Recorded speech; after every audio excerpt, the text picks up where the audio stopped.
سورہ البقرہ جی.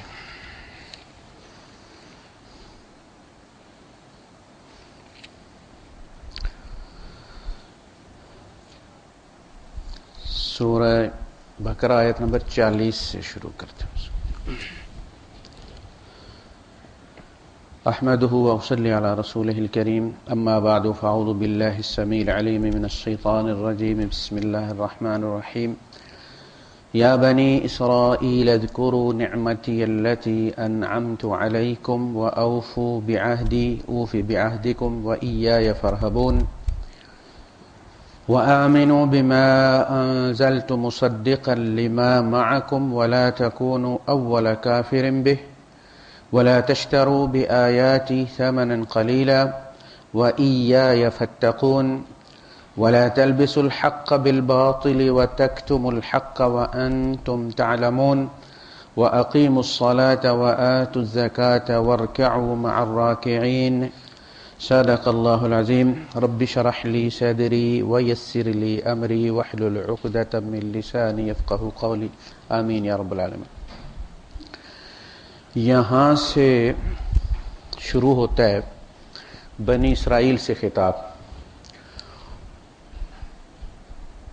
5ویں رکوع سے، اور یہ دوسرے پارے کے 5ویں رکوع تک پھر مسلسل بنی اسرائیل ہی زیر بحث. اس میں ان کا ماضی بیان کیا گیا ہے، ان سے کچھ مطالبات کیے گئے ہیں، آخری موقع دیا گیا ہے، اور اس کے بعد پھر دوسرے پارے کے شروع میں قبلہ تبدیل کر کے ان کو معزول کر دیا گیا ہے امامت سے، اور نبی کریم صلی اللہ علیہ وسلم کے یعنی بنی اسماعیل کے ہاتھ میں امامت آ گئی ہے. وہ امامت جو اللہ پاک نے وعدہ کیا تھا حضرت ابراہیم علیہ السلام سے، انی جاعلک للناس اماما قال ومن ذریتی قال لا ینال عہد الظالمین. میں تجھے انسانیت کا امام بنانے جا رہا ہوں. تو انہوں نے کہا میری اولاد میں سے. تو آپ نے فرمایا یہ میرا وعدہ تیری اولاد کے ساتھ بھی ہے، سوائے ان کے کہ جو ظالم ہوں گے، ان تک نہیں پہنچے، وہ تیری اولاد میں شامل نہیں ہوں گے، اس عہد میں شامل نہیں ہوں گے. تو یہ بنی اسرائیل میں یعنی حضرت یعقوب علیہ السلام، حضرت اسحاق اور حضرت اسماعیل دونوں بھائی ہیں. حضرت اسماعیل بڑے ہیں، اور جب ان کو ذبح کرنے کے لیے نبی کریم صلی اللہ علیہ وسلم نے حضرت ابراہیم علیہ السلام نے لٹایا، تو اس کے بدلے میں اللہ پاک نے پھر حضرت اسحاق دیے، اور ساتھ ہی ان کو بیٹے کی بشارت بھی. من بعد اسحاق یعقوب بتا دیا گیا کہ ان کا بیٹا یعقوب ہوگا اور جس سے نسل چلے گی. تو جو ایک ہمارے یہاں کنفیوژن کریٹ کیا جاتا ہے کہ جی کون ذبی ہے. اسحاق ذبی ہیں، یہود کہتے ہیں نا کہ حضرت اسحاق ذبی ہیں، جس طرح ہمارے یہاں مینا میں مذبح خانہ ہے، اسی طرح ان کے یہاں بھی مذبح خانہ ہے جہاں وہ قربانی دیتے ہیں اس کی یاد میں. تو سوال یہ کہ ایک بندے کو جب یہ بتا دیا جائے کہ یہ آپ کا بیٹا اور اس کے بعد یہ ایک یعقوب نام کا بیٹا ہم دیں گے، تو پھر اس کو یہ کہنا کہ اس کو لٹاؤ اور قربان کرو، تو سامنے نورا کشتی نظر آتی ہے. پہلے بتا دیا گیا کہ اس کا پوتا بھی ہوگا آگے جا کے. تو پھر لٹانے کا مطلب کیا کہ ان کو اتنا نہیں ہے کہ اللہ پاک بچا لے گا چونکہ وعدہ کیا ہوا ہے مجھ سے. حضرت یعقوب علیہ السلام کے جب یوسف علیہ السلام نے خواب دکھایا تھا اور آپ نے کو پتہ چل گیا کہ یہ بادشاہ بنے گا، تو بھائی لاکھ قسمیں کھاتے رہے کہ مار دیا ہم نے، لیکن ان کو تو پتہ تھا کہ اللہ نے ان کو بادشاہ بنانا ہے. یہ جھوٹ بولتے ہیں، اللہ کا وعدہ سچا ہے. تو اللہ کا وعدہ نبی سے خواب کے ذریعے کیا ہوا بھی سچا ہوتا ہے. تو یہ تو فرشتے نے آ کے باقاعدہ بشارت دی تھی، اس لیے فبشرناہ باسحاق نبیا من الصالحین. تو ہم نے پھر اس کے بدلے میں یہی واقعہ بیان کرنے کے بعد حضرت اسماعیل والا، پھر اللہ پاک نے فرمایا کہ ہم نے پھر اس کے بدلے میں بشارت دی کہ یہ لیجئے دمبا ذبح کیجئے، اور اس کے بعد ہم اس بیٹے کے بدلے میں آپ کو ایک بیٹا بھی دیں گے، اور اس سے پھر نسل چلائیں گے، اور وہ یعقوب ان کا بیٹا ہوگا. یہ سلسلہ ہوا. تو ان میں رہی یہ، اور ہزاروں نبی ان میں آئے، شریعت ان میں رہی. حضرت اسماعیل علیہ السلام یہاں اللہ پاک نے جسے کہتے ہیں نا کہ بیک اپ کے لیے یہاں رکھے، لا کے بسائے ان سے، تاکہ ان میں یہود والی عادتیں نہ آئیں، دونوں بھائی اکٹھے نہ پلیں. ان کو لا کے صحرا میں پالا اور سٹینڈ بائی رکھا ان کو کہ یہ لوگ بلیک میل نہ کریں. اچھا ان کو یہی تھا کہ کہاں سے نبی آئے گا، ہم ہی اچھے ہیں یا برے ہیں، ہم ہی سے لینا اللہ نے نبی. کہاں لے گئے؟ اللہ نے وعدہ نہیں کیا کہ میں نے نبوت اور کتاب تیری اولاد میں رکھ دی ہے. وجعلنا فی ذریۃ النبوۃ والکتاب. تو ہم ہی اولاد ہیں حضرت ابراہیم علیہ السلام کے. انہیں تو اس طرف دھیان ہی نہیں تھا کہ بیک اپ میں بھی اللہ پاک نے کچھ رکھا ہوا ہے. تو اب جب یہ بنو اسماعیل میں سے رسول اٹھے تو وہ جو ایک رسول کا انتظار کر رہے تھے، جس کے انتظار میں مدینے آ کے یہ بیٹھے تھے، ورنہ شام جیسا، فلسطین جیسا زرخیز علاقہ چھوڑ کے یہ مدینے میں آ کے بیٹھے، کیوں صدیوں پہلے انہیں پتا تھا کہ کھجوروں والی سرزمین میں یہ آئیں گے. وہ فلسطین کھجوروں والی نہیں بلکہ زیتون والی سرزمین ہے. تو جب انہیں پتہ چلا کہ وہ نبی تو آ گیا ہے بنی اسماعیل میں سے، ہمارے شریکوں میں سے، سکناپا تھا نا تو یہ آپس میں کزنز ہیں، یہ یہود اور یہ عرب آپس میں کزنز ہیں، چچا کی اولاد ہیں، یہ چچا تایا کی. اس کے بعد اب ان کو کہا گیا کہ یہ تم سے مطالبہ یہاں سے شروع ہوا کہ یہ کام کرو. اب بھی میں تم سے یہ کہتا ہوں کہ تم اپنا وعدہ پورا کرو، میں اپنا وعدہ پورا کروں،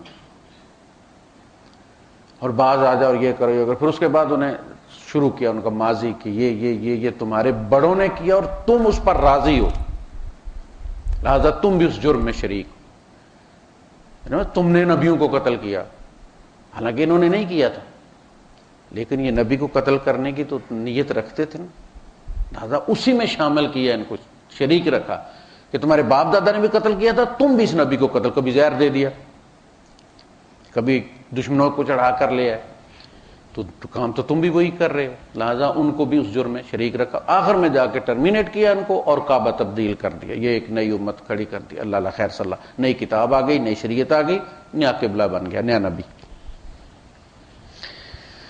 یا بنی اسرائیل، اے اولاد یعقوب. اسرائیل ان کا یعنی اللہ کا سپاہی، ان کا لقب تھا. اذکروا، یاد کرو، نعمتی، میری نعمت، اللتی، جو کہ انعمت، میں نے کی، علیکم، اوپر تمہارے. صدیوں ان کو اللہ پاک نے عروج عطا فرمایا اور زمانوں پر ان کو فتح دی اور اچھا علاقہ ان کو دیا، خوبصورت، یہ بہت خوبصورت ہوتے ہیں، 12 نبیوں کی اولاد ہے. وَأَوْفُوا بِعَهْدِي، تم جو عہد مجھ سے کیا ہو تم نے اس کو وفا کرو.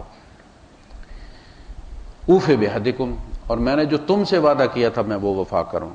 اب بھی وہ شرط موجود. اچھا، وعدہ جو تھا وہ یہ تھا کہ وَإِذْ أَخَذَ اللَّهُ مِنَ النَّبِيِّينَ مِيثَاقَهُمْ، اللہ پاک نے ہر نبی سے یہ عہد لیا ہوتا تھا کہ وہ آنے والے نبی کی نصرت کرے گا.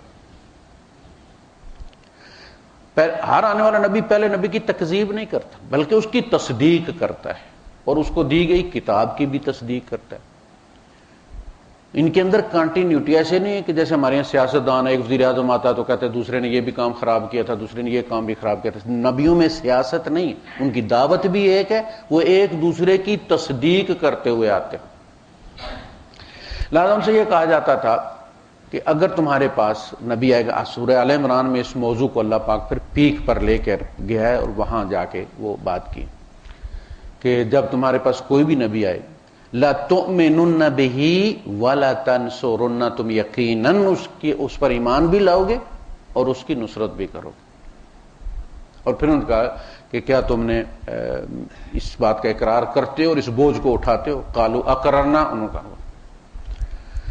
تو وہ جو ان کا نبی عہد لیتا تھا امت اس عہد میں شامل ہوتی تھی. وہ عہد ان کو یاد دلایا جا رہا کہ نیا نبی آ گیا اور تم سے اور تمہارے نبی سے عہد لیا گیا تھا، اور حضرت عیسیٰ علیہ السلام بشارت دے کر گئے تھے آخری نبی.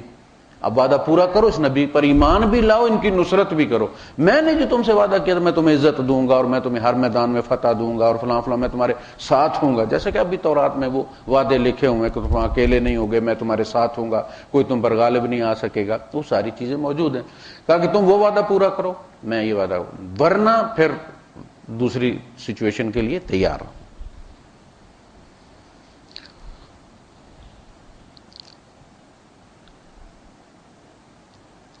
وَإِيَّايَ فَارْهَبُونِ، اور مجھ سے ڈرو. یہ رہب جو ہے نا، رے اور ہا دو آنکھوں والی اور بے جو ہے رہب، اسی سے یہاں عربوں میں ارہاب بنا ہے لفظ، دہشت گردی، یعنی دوسروں کو دہشت پھیلانا. راہب وہ ہوتے تھے جو اللہ سے ڈر کر سارا کچھ دنیا سب چھوڑ چھڑا کے آ کے غاروں میں بیٹھ جاتے. وہ رہبان تھے، یعنی ڈر کی وجہ سے، حساب کتاب کے خوف سے دنیا چھوڑ کر آ کر بیٹھ گئے۔ اچھا، نبی کریم صلی اللہ علیہ وسلم کی جو تربیت تھی اس میں یہ دونوں چیزیں جمع تھی۔ جب مسلمانوں کا لشکر عراق گیا تو ایران کے بادشاہ نے جاسوس بھیجے اور جا کے کہا کہ دیکھو یہ کیسے لوگ ہیں۔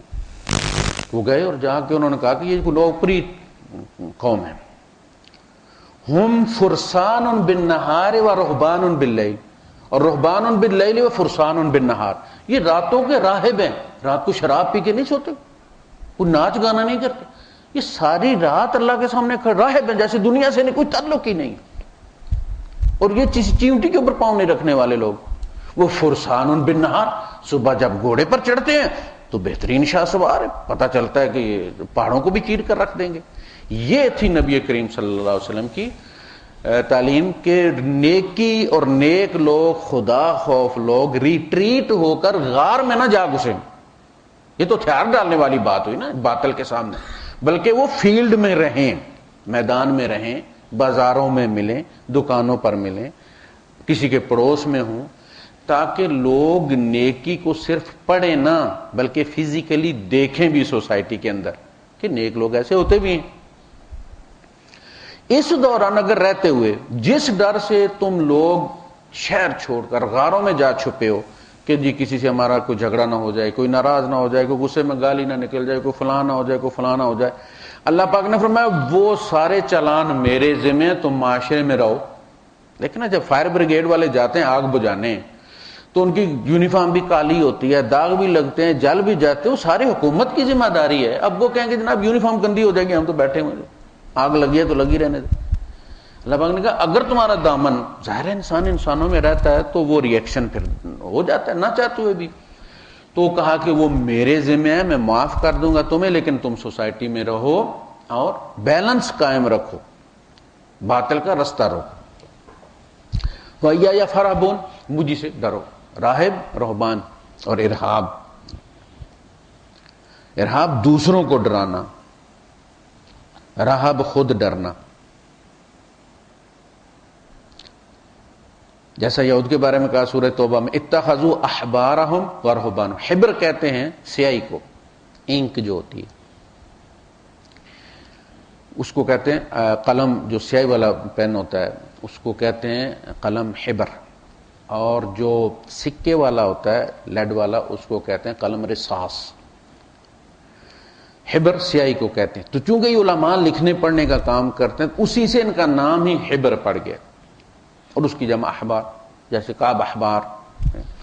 اتخذوا احبارہم، انہوں نے بنا لیا اپنے علماء کو، ورہبانہم، اور اپنے پیروں کو۔ راہب پیروں والا کام کرتے تھے، سارے لوگ جا کے چومتے چاٹتے تھے وہاں جا کے اور پھونک شونک مروا کے واپس آ جا کے، سیم وہی پیروں والا کام تھا ان کا۔ یہ دونوں طبقے اب بھی موجود ہیں۔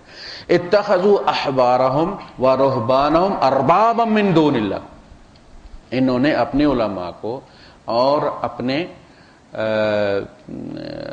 پیروں کو، مشائخ کو، راہبوں کو رب بنا لیا ہے اللہ کے علاوہ، یعنی انہوں نے جو حرام کر دیا انہوں نے حرام سمجھ لی۔ تو جو عبداللہ ابن سلام جو ایمان لائے تھے یہود میں سے، انہوں نے کہا کہ اللہ کے رسول ہم تو ایسا نہیں کرتے، ہم ان کو خدا تو نہیں سمجھتے۔ آپ نے فرمایا تم ان کے حلال کردہ کو حلال نہیں سمجھتے اور حرام کردہ کو حرام نہیں سمجھتے، یہ تو ہے۔ آپ نے فرمایا یہی تو خدا ماننا ہے، اس لیے کہ یہ ڈومین اللہ کی ہے۔ اللہ کے رسول صلی اللہ علیہ وسلم نے آخری جو مرضل آپ کا وفات تھا اس میں بڑی مشکل سے سر سنبھالتے ہوئے، انتہائی شدید بخار تھا، آپ نے خطبہ دیا اور اس میں آپ نے کہا کہ دیکھو میں نے کوئی چیز حرام نہیں کی سوائے اس کے جو قرآن میں موجود ہے، اور کوئی چیز حلال نہیں کی سوائے اس کے جو قرآن میں موجود ہے۔ میرے جاننے کے بعد اگر کوئی ان چیزوں کو میری طرف منسوب کرے نہیں ماننا، نہیں ماننا، اس لیے کہ حلت اور حرمت صرف اللہ کی ڈومین ہے۔ اللہ کے رسول صلی اللہ علیہ وسلم نے کہا کہ میں شاید نہیں پیتا، قسم کھا لی،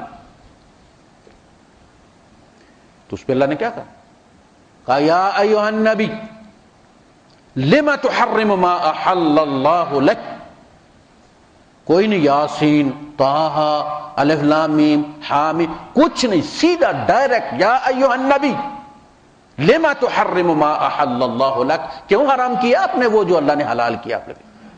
تبتغی مرضات ازواجک، بیویوں کی خوشنودی کے لیے۔ یہ ہے اصل میں چیز کہ حالانکہ حضرت اسرائیل نے یعنی حضرت یعقوب علیہ السلام نے اونٹ کا گوشت منت مانی تھی، جیسے ہمارے یہاں وہ داڑھ کا دم کرتے ہیں نا، کہتے ہیں جی کوئی چیز چھوڑ دو، یہ اصل میں حرام کروانا ہے، جی میں امرود نہیں کھاؤں گا جی، بس جی وہ حرام کر دیا اس کے دم کرنے والے، اور پھر کہتے ہیں جی ایک دن میں نے امرود کھا لیا اور درد پھر شروع ہو گیا۔ یار امرود کھاؤ گے تو اندر دانا جائے گا تو درد تو شروع ہوگا ہی نا۔ تو انہوں نے کہا کہ اللہ، اگر انہیں جلدی بیماری تھی، کہا کہ اگر اللہ تو مجھے شفا عطا فرما دے تو میں اپنی پسندیدہ چیز تیری خاطر چھوڑ دوں گا، یعنی اپنے نفس کو مار دوں گا تیری رضا کی خاطر۔ تو انہوں نے، ان کو اونٹ کا گوشت بہت پسند تھا، انہوں نے وہ گوشت چھوڑ دیا۔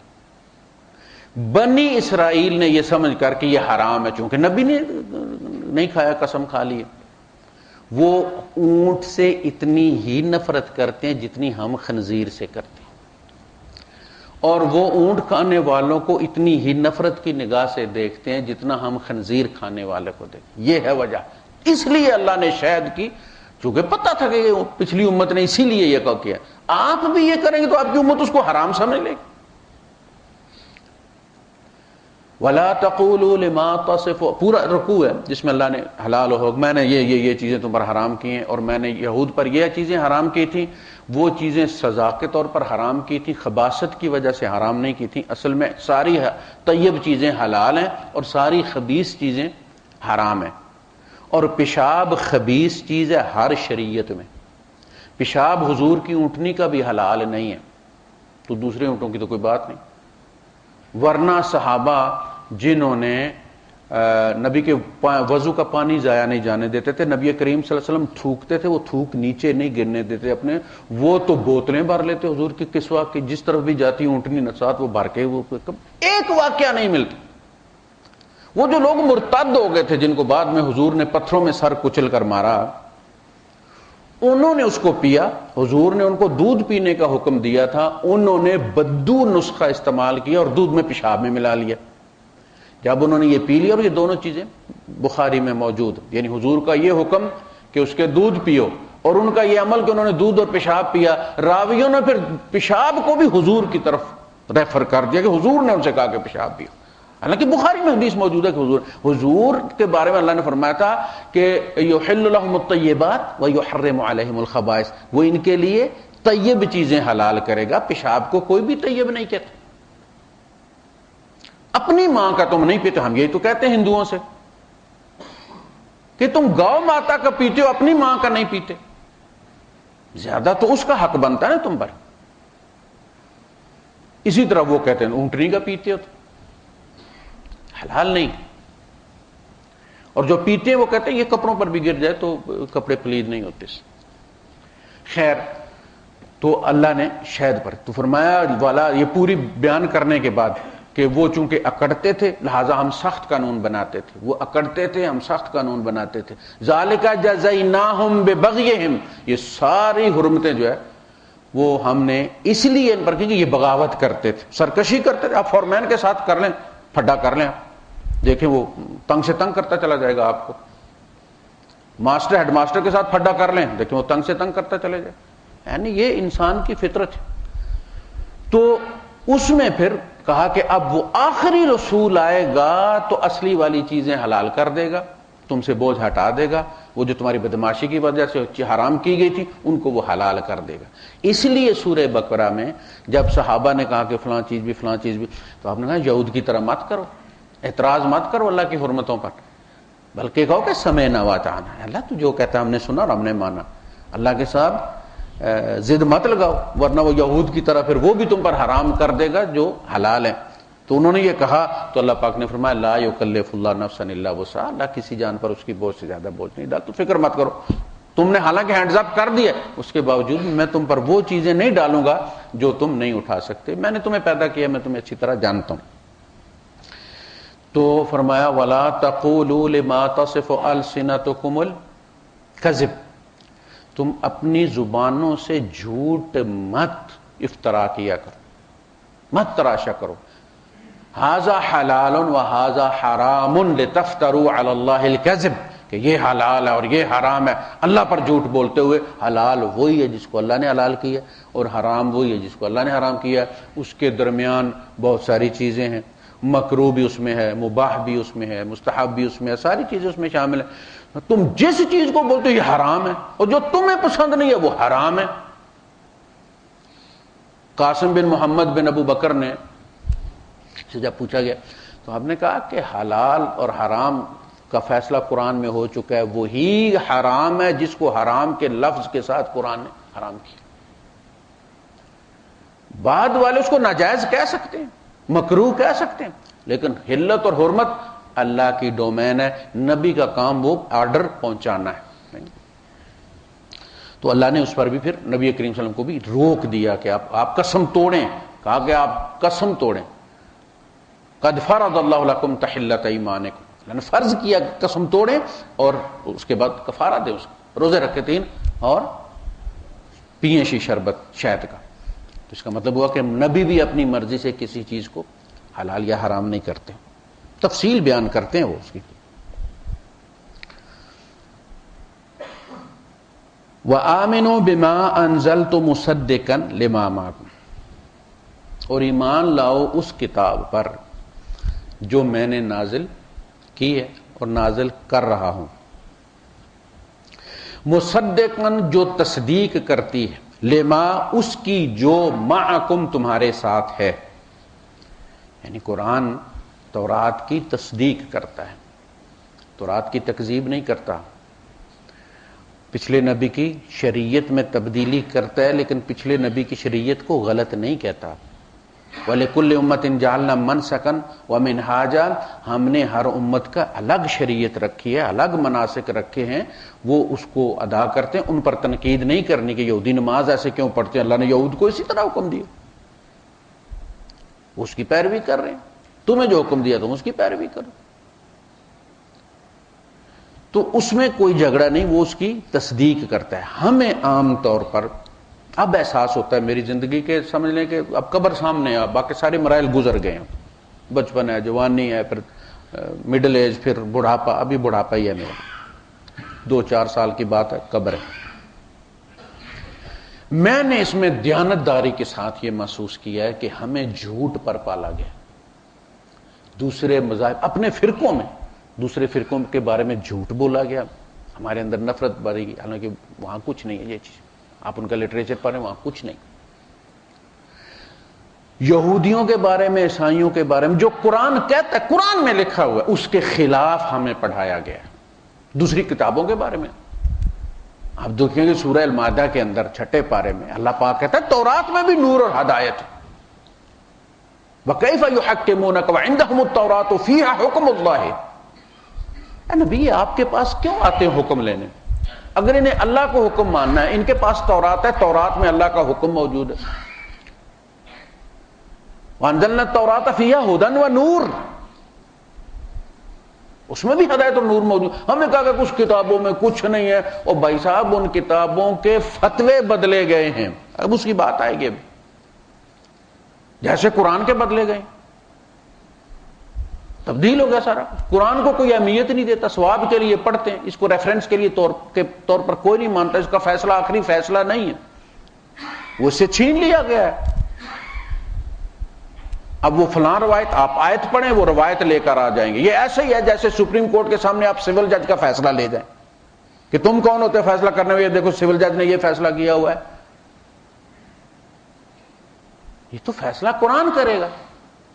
الفرقان یہ ہے، المیزان یہ ہے، باقی تو کہانیاں ہیں.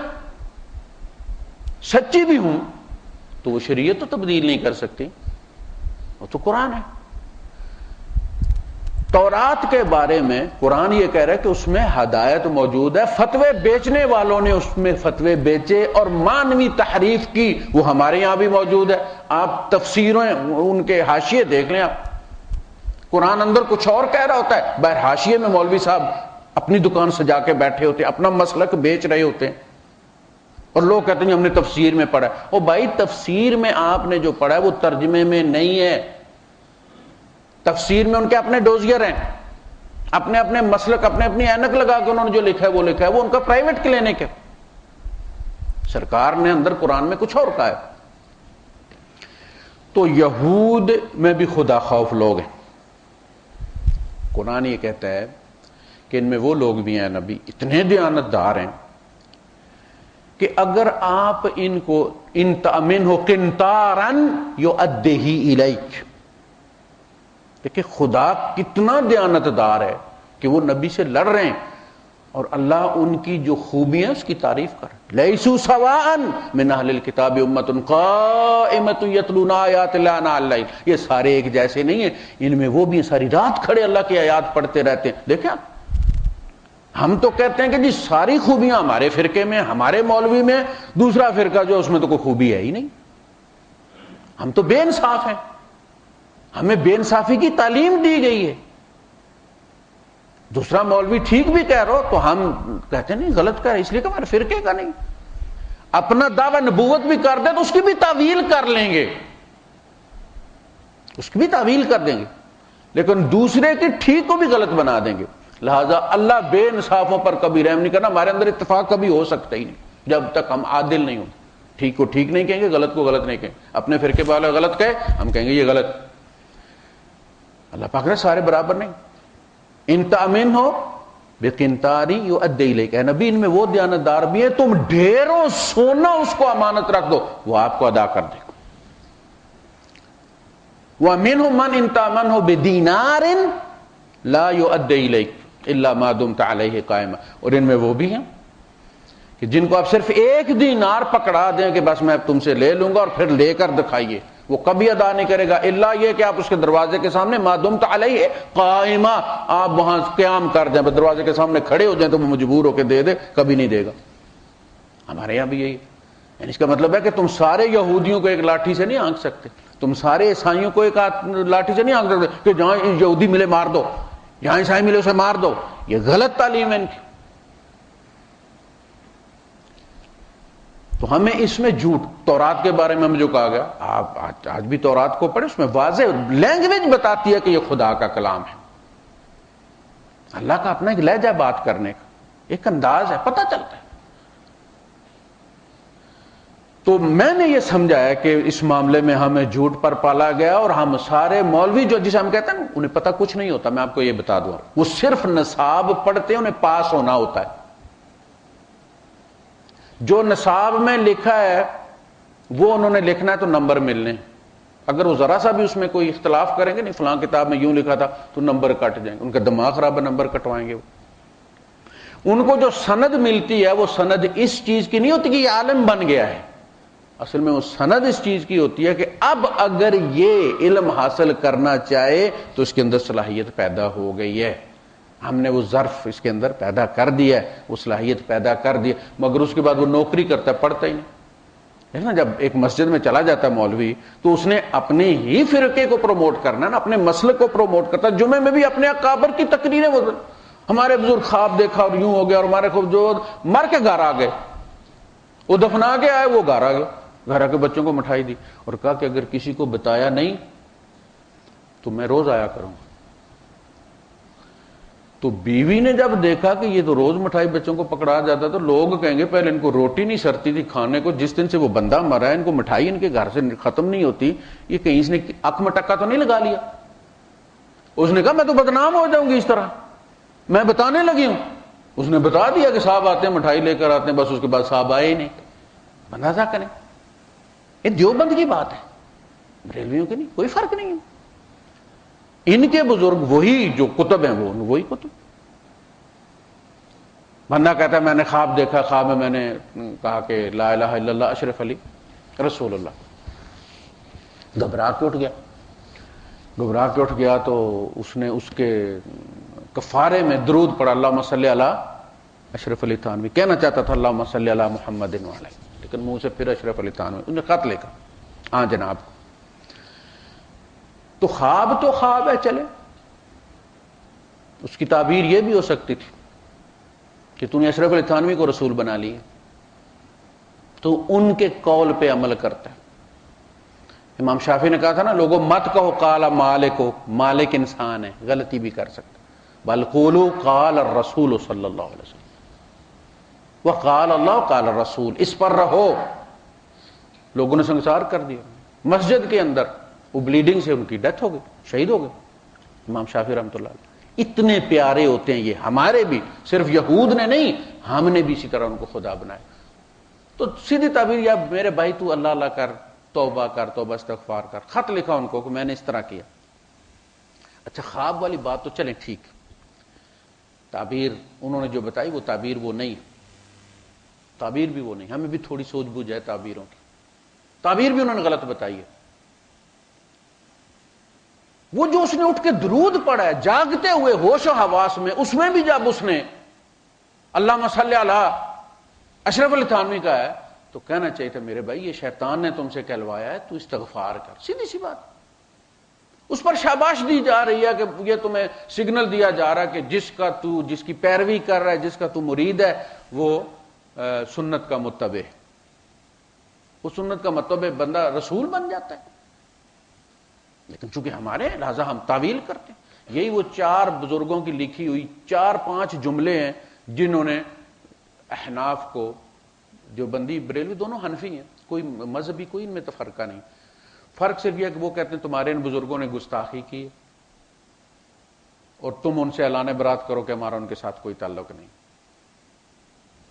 اور یہ کہتے ہیں ہمارے بزرگ گستاخی کر ہی نہیں سکتے، ہو ہی نہیں سکتا، تعویل کریں گے ہر چیز کی، اور دوسرے کی گمراہی کی تعویل کریں گے۔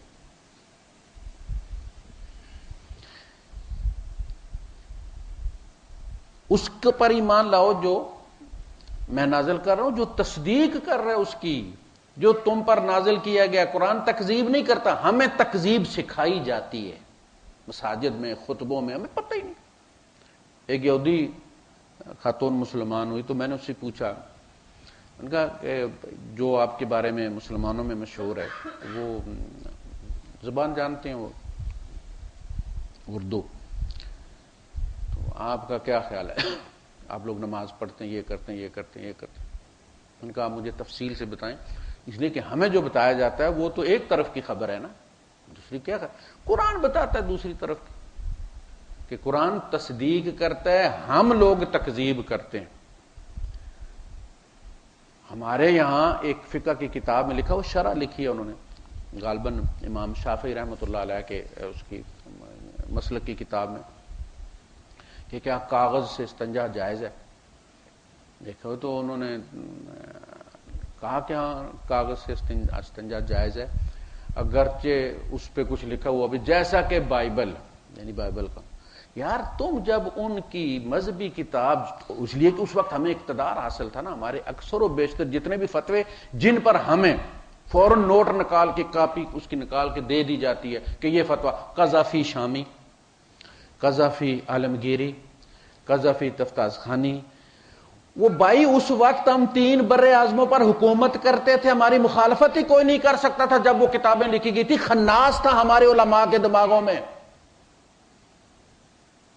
وہ امریکن ذہن تھے، استعماری ذہن تھے، جو کہتے تھے کہ بائبل کے ساتھ تم استنجا کر سکتے ہو، اور تم ان سے کہتے ہو قرآن کی وہ عزت کریں، کیوں کریں؟ وہ تم ان کی مذہبی کتاب کے ساتھ استنجا کرتے ہو، ان سے تم تقاضا کرتے ہو، تمہاری ہوگی نا مذہبی، ان کی تو نہیں ہے، ان کے لیے یہ اس طرح جس طرح تمہارے لیے بائبل ہے۔ پھر اگر بادشاہ کی طرف دھکیلا جا رہا ہے، قیدیوں کو لے کے جایا جا رہا ہے، غلاموں اور لونڈیوں کو، اور رستے میں صحرا پڑ گیا ہے اور پانی وانی کوئی نہیں ہے، تو کیا کرنا چاہیے؟ وہ کتاب میں لکھتا ہے کہ جتنے بھی قابل جنگ لوگ ہیں ان کو قتل کر دیا جائے، اور ان کے بچوں اور عورتوں کو صحرا میں چھوڑ دیا جائے تاکہ وہ بھوکے پیاسے مر جائیں، پانی وانی نہیں دینا ان کو، پانی ضائع نہیں کرنا، ان کو اسی طرح چھوڑ دیا جائے۔ اب یہ اس وقت کی بات ہے جب ہم امریکی ہوتے تھے، امریکہ وہی کر رہا ہے جو ہم کرتے تھے، وہ صرف لونڈیاں غلام نہیں بناتا، ہم وہ بھی بناتے تھے، اور ان کے ساتھ سلوک کیا ہے؟ ان کو چھوڑ دو بھوکا پیاسا مرنے کے لیے. اور تمہارے دین کی تعلیم ہے وہ کتے کو پانی پلا کے جنت میں چلا گیا اور وہ بلی کو پانی پلا کے جنت میں چلا گیا, اور تم انسانوں کو کہتے ہو کہ اسی طرح مرنے کے لیے چھوڑ دو. ہماری تمام فقہی کتابوں میں وہی رعونت جو ہے وہ جھلکتی ہے ان فتووں میں. تم وہ فتوے آج چلانا چاہتے ہو. یہ ہے سارا مسئلہ ہمارا. ہم کسی اور دنیا میں رہتے ہیں, دنیا میں ہمارا سٹیٹس کیا ہے, مقام کیا ہے, اور ہمارے فتوے کیا کہتے ہیں. وہ فتوے اس زمانے کے ہیں جب ہم اندلس سے لے کر آدھا فرانس ہمارے اندر تھا, پورا ہندوستان ہمارے اندر تھا, چائنا کا آدھا علاقہ ہمارے اندر تھا, افریقہ سارے ہمارے انڈر تھے. ہم جو کہتے تھے دنیا اس کو مانے بغیر جی نہیں سکتے تھے. ہمارا ورلڈ آرڈر چلتا تھا. وہ زمانے کی بات ہے بھائی. اب ہم معذور ہو چکے ہیں, معزول بھی ہو چکے ہیں, معذور بھی ہو چکے ہیں. ہم چوڑے بن گئے ہم قوموں کی برادری میں. لیکن فتووں میں خناس وہی ہے کہ یوں کرو گے. بھائی وہ کرنے کا اب زمانہ ہی نہیں. عدالت بھی جب آرڈر دے اور اس پر عمل نہ کرا سکتے اس کی کوئی اہمیت نہیں ہے. ہائی کورٹ نے کہا تھا, لاہور ہائی کورٹ نے, کہ آپ چینی جو ہے وہ 48 روپے پہ بیچیں. 80 پہ بک رہی تھی, 48 پہ بیچیں. آرڈر آ گیا, کسی نے نہیں کہا کہ ہم نہیں کریں گے. صاحب نے کہا جی ٹھیک ہے. اپیل بھی نہیں کی انہوں نے, لیکن چینی غائب کر دی. چینی ہوگی تو ہم بیچیں گے نا 48. چینی غائب ہے. لوگ جا کے منتیں کرتے تو یار 80 نہیں 90 میں دے دو, پر دو خدا کے لیے ہمارے گھر میں مہمان آئے, چینی کو نہیں. اور کوئی جا کے ہائی کورٹ کو نہیں بتاتا تھا. اسی طرح جب تم فتوے دو گے اور وہ آگے چل نہیں سکیں گے, تم مجبور ہو. تمہارے لوگ قادیانی ہو کر یورپ جاتے ہیں روٹی کمانے کے لیے.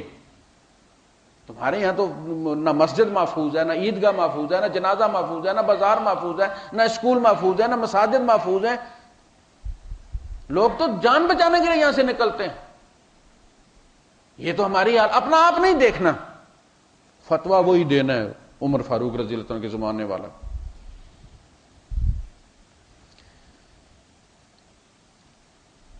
قرآن تصدیق کرتا ہے اس کی. اور آگے اب ہم جائیں گے جب تو سورہ المائدہ میں پھر میں آپ کو بتاؤں گا کہ وہ کتنی تعریف کرتا ہے تورات کی اور انجیل کی, کہ ان میں کیا ہے یہ لوگ عمل نہیں کرتے. یعنی اگر وہ نبی کریم صلی اللہ علیہ وسلم ایمان لائے بغیر بھی تو ان کی پوری شریعت موجود ہے. ان کے یہاں ان کی فقہ آج بھی اسی طرح محفوظ ہے جس طرح ہمارے یہاں فقہ احکامات. اور وہ بڑے متشدد ہیں. ہم ایسے ہی مشہور ہیں متشدد. یہودی سب سے زیادہ متشدد قوم ہے. یہ جہاں یورپ میں آپ لندن میں چلے جائیں, آپ یہ جہاں بھی ہیں, ان کا اپنا ہی محلہ ہے. یہ الگ رہتے ہیں, الگ ان کے اپنے مدارس ہیں. ان کی لڑکی جوان ہوتی ہے سر اس کا منڈا دیتے ہیں تاکہ اس کے وہ ٹوٹ جائے, اس کا حسن ختم ہو جائے. ٹنڈ کروا دیتے ہیں اس کی. ایک سکوت اور وحشت ہے ان کے محلوں میں, جیسے کوئی گینگسٹر کا علاقہ ہے جس کے اندر کوئی اونچی سانس بھی نہیں لے سکتا. متشدد تو وہ ہے. ہمارے یہاں تو سب ایزی چلتا ہے, لیکن مشہور ہم ہیں اس لیے کہ ہم اپنا تشدد دنیا پر ٹھونسنے کے چکر میں کہ تم یہ کرو, تمہاری بیوی یہ کرے. ہم اپنی بیوی تک محدود نہیں رہتے, وہ اپنی بیوی تک. میں نے اپنی بیوی اپنی بیٹے کو سنبھالنا ہے. وَلَا تَكُونُوا أَوَّلَ كَافِرٍ بِهِ, اور اس کے پہلے کافر مت بنو اس شریعت کے نبی کی موجودگی میں. اس لیے کہ بعد میں آنے والے جتنے بھی کفر کریں گے اس کا زوال تمہارے اوپر بھی آئے گا. تم اس کا سبب و لہذا تمہارا شیئر ہوگا اس میں. جیسے جو بھی قتل ہوتا ہے اس میں آدم علیہ السلام کے بیٹے کا حصہ رکھا گیا, چونکہ پہلا قتل اس نے کیا تھا. حضور نے فرمایا جو بھی کوئی بری روایت جاری کرتا ہے, بری عادت, بری رسم, برا میلہ, بری بدعت جو بھی جاری کرتا ہے, وہ بعد میں جتنے لوگ عمل کرتے ہیں اس کو اس کا شیئر ملتا رہتا ہے, چونکہ شروع تم نے کی تھی. اسی طرح اگر کوئی نیک کام شروع کرتا ہے اور دوسرے اس کو دیکھ کر وہ نیک کام کرتے ہیں, مثلا ایک بندے نے مسجد شروع کر دی, تھوڑے سے پیسے تو اس نے شروع کر دی, 4 اینٹیں لگا دی, جو بھی آتا ہے پوچھتا ہے بھائی کیا کر کے, یار مسجد بنانے لگا. اب سب کو پتا ہے کہ بھئی اللہ سب کا سانجا ہے, اس کا اپنا گھر تو بن نہیں رہا, اللہ کا بن رہا ہے. تو اس کے پاس اگر 20,000 تھا تو کوئی دوسرا کے 30,000 دے دے, کوئی 50, اور وہ گھر اللہ کا بن جاتا. اسی طرح بنتا. اب دیکھیں جن کو جو مسجدیں بناتے ہیں ان کو عموماً اپنے گھر بیچاروں کے دیہات میں کچے ہوتے ہیں, وہ اللہ کا گھر پکا ہوتا ہے. تو وہ پھر اس کو دیکھ کر اس نے شروع کیا. اب وہ پوری مسجد کا ان کا اجر بھی جنہوں نے دیا ہے ان کا اجر بھی اپنی جگہ محفوظ ہے, اس کو ان سب کا اجر جتنا وہ بھی اس کو ملتا ہے, چونکہ شروع اس نے کیا. تو تم پہلے کافر مت بنو, اس لیے کہ پھر اس کا وہ بال تمہارے اوپر آئے گا. وَلَا تَشْتَرُوا بِآيَاتِي ثَمَنًا قَلِيلًا، اور میری آیات کے بدلے تھوڑے مول پر مت راضی ہو، اسے مت بیچو تھوڑے. اشترا، بیع اور اشترا، جو بیچتا ہے جو خریدتا ہے بدلے میں کچھ نہ کچھ دیتے ہیں. تو وَاشْتَرَوُا الضَّلَالَةَ بِالْهُدَىٰ، انہوں نے ہدایت کے بدلے گمراہی خرید. انسان کے اندر دونوں چیزیں اللہ نے رکھی ہیں. اگر ہدایت کو پروموٹ کرے گا تو وہ ملے گی. تو کہا کہ انہوں نے ہدایت دے دی، یعنی سپیس بنایا، ہدایت کو نکال کے جگہ خالی کی، وہاں گمراہی بھری انہوں نے. ورنہ ہونا یہ چاہیے تھا کہ یہ اس گمراہی کو نکالتے، سپیس بنا کے وہاں مزید ہدایت بھرتے. تو آیات کے بدلے میں تھوڑا مول لینے کا مطلب یہ نہیں ہے کہ 10 20 50 نہ لیا کرو، 10,000 لیا کرو. مطلب ہے دنیا کا سامان مت لیا کرو، یعنی دنیا اس کے بدلے میں کوئی کروڑوں میں بھی دے. مل ارض ذہبن، یہ سارا گولا زمین کا اگر سونا بن جائے اور تمہیں ایک غلط فتوے کے عوض کوئی دے کہ یہ فتویٰ تم دے دو میرے حق میں اور یہ سونا لے لو، کبھی سودا مت کرنا، اس لیے کہ یہ قلیل ہے. دنیا، ساری دنیا کا مطلب ہی منیمم ہے، اس کا مطلب بھی منیمم ہے. یہ ساری بھی ہو تو منیمم ہے، تو ہمیں تو ملتی ٹکڑوں میں تھوڑی تھوڑی تھوڑی تھوڑی تھوڑی کر. تو فرمایا یہ مول میں مت لو. میری آیات کے بدلے میں فتویٰ تبدیل کرنے کے لیے لوگ جاتے تھے نا اسے پوچھنے کے لیے، مکے والے، کیا تم بھی جس چیز کی دعوت دیتے ہو محمد بھی اس چیز کی دعوت دیتے ہیں، تم بتاؤ کہ واقعی وہ سچ کہتے ہیں؟ آپ اندازہ کریں قرآن حکیم میں جہاں بھی کہا گیا ہے نا فَاسْأَلُوا أَهْلَ الذِّكْرِ إِن كُنتُمْ لَا تَعْلَمُونَ، اگر تم نہیں جانتے تو اہل ذکر سے پوچھ لو، اس میں سب سے مراد یہود و نصارہ ہے. جو اس جگہ بھی آیا، ہمارے علماء اس میں شامل نہیں. ہم استنباط کرتے ہیں. کہا کہ اگر تم یہ نہیں مانتے فَاسْأَلُوا أَهْلَ الذِّكْرِ، جاؤ ذکر، قرآن ہے نا اِنَّا نَحْنُ نَزَّلْنَا الذِّكْرَ، وہی ہوا ذکر، ہم نے الذکر کو نازل کیا، وَإِنَّا لَهُ لَحَافِظُونَ، اور ہم اس کی حفاظت کریں گے. الذکر کتاب اللہ ہے. فَاسْأَلُوا أَهْلَ الذِّكْرِ، جاؤ اہل کتاب سے پوچھو. اہل ذکر وہ ہیں کہ تم، یہ شریعت پہلے نہیں بنی، روزے پہلے نہیں تھے، قربانی پہلے نہیں تھی، فلاں چیز پہلے نہیں تھی، ان سے جا کے پوچھو. جہاں بھی حضور کو کہا گیا فَاسْأَلْ الَّذِينَ يَقْرَؤُونَ الْكِتَابَ مِن قَبْلِكَ، اگر آپ کو اس معاملے میں کوئی کنفیوژن ہے تو جو پہلے کتاب آپ سے پڑھ رہے ہیں ان سے جا کر پوچھیے.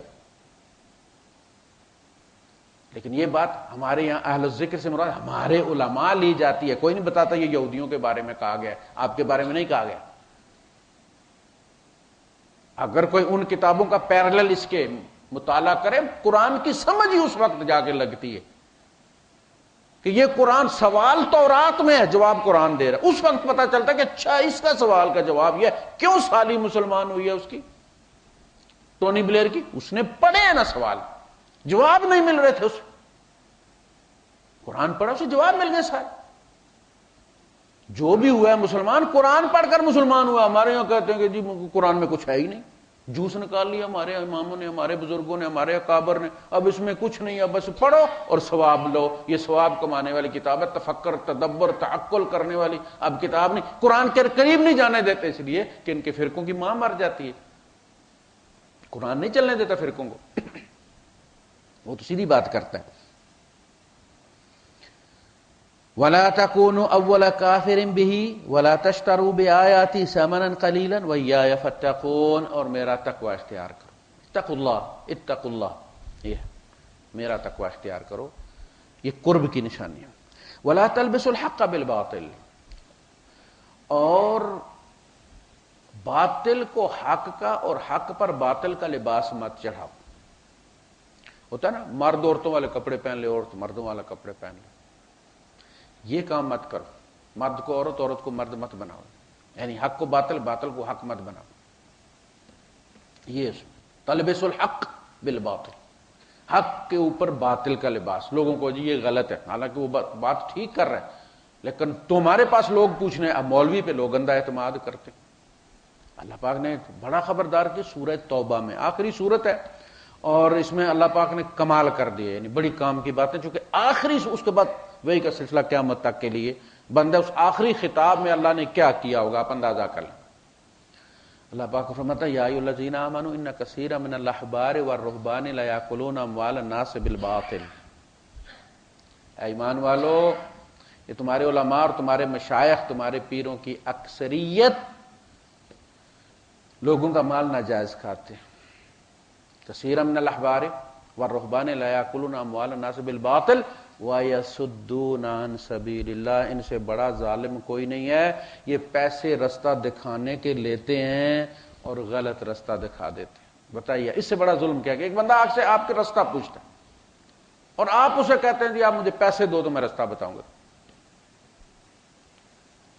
مصطفیٰ جو ہے نا، آپ کسی کو پوچھیں نا یار وہ انجن کروانا ہے کوئی اچھا سا گراج، تو وہ آپ کے ساتھ بیٹھ جائے گا. بھائی صاحب ٹوپی اس نے رکھی ہوگی، ہم آپ کو لے کے جاتا ہے.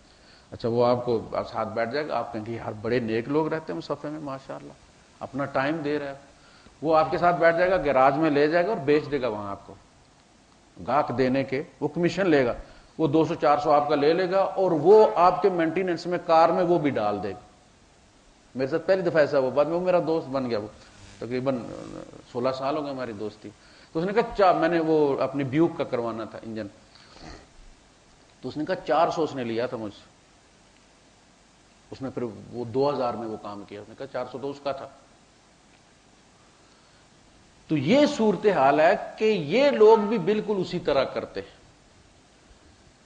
کہ پیسے لیتے ہیں آپ سے، آ کے تقریر کریں گے، پہلے سے طے ہوگا جی 50,000 لینا ہے، 30,000 لینا ہے، 40,000 لینا ہے. پیسے وہ پہلے رکھوائیں گے،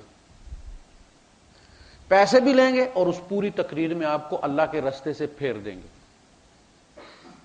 پیسے بھی لینے ہیں. اگر بندہ کہے میں نے دبئی جانا یار یہ کون سا رستہ، اور آپ اس سے کہیں پیسے دو یار 10 دن میں تمہارے پاس.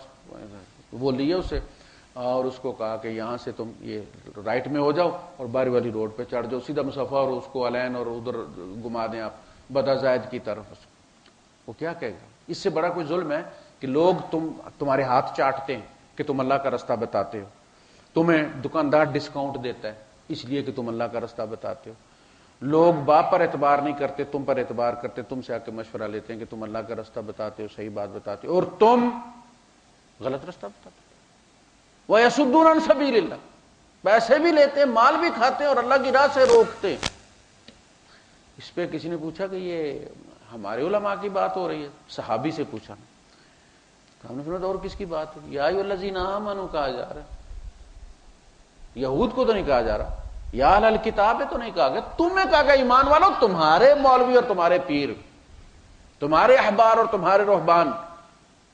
اور پھر آگے بتایا بھی جو سونا انہوں نے اکٹھا کیا ہوا ہے اس کے لیے وہ تپایا جائے گا، گرم کیا جائے گا، جس کا جتنا زیادہ ہوگا بڑی مور ہوگی. یوم یحمى علیہ فی نار جہنم فتقوی بہا. تقوی آپ کو پتا کیا ہے؟ قوی ہے نا، قوی الملابس، استری والے، آئرننگ. یہ ہے قرآن میں بھی اس کا ذکر ہے، اللہ ان کو استری کرے. تقوی بہا جباہہم وجنوبہم وظہورہم. اس سے استری کے داغے جائیں گے، ان کے چہرے، ان کی پشتیں، ان کی سائڈیں. جس کا جتنا زیادہ ہوگا اتنی بڑی مور بنے گی اس کی. کہا جائے گا یہ وہ ذوقوا ما کنزتم لانفسکم. یہ اپنے لیے تم خود لے کر آئے ہو استری، ہم نے تو صرف گرم کی ہے. زیادہ ہی ہو گیا جی. وآخر دعوانا الحمدللہ رب العالمین. پھر اگلے انشاءاللہ اس کو